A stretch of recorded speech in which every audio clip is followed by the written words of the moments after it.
நான் வந்து கர்நாடிக் தான் படிக்கிறேன். ஸோ கர்நாடிக்லேருந்து ஒரு கீர்த்தனை பாடுறேன்.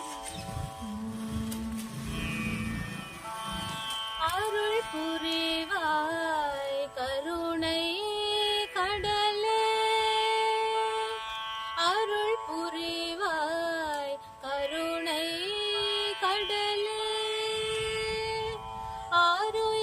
ஆருயிரணைத்தும் அமர வாழ்வு பெறவே அருள் புரிவாய் கருணை கடலே,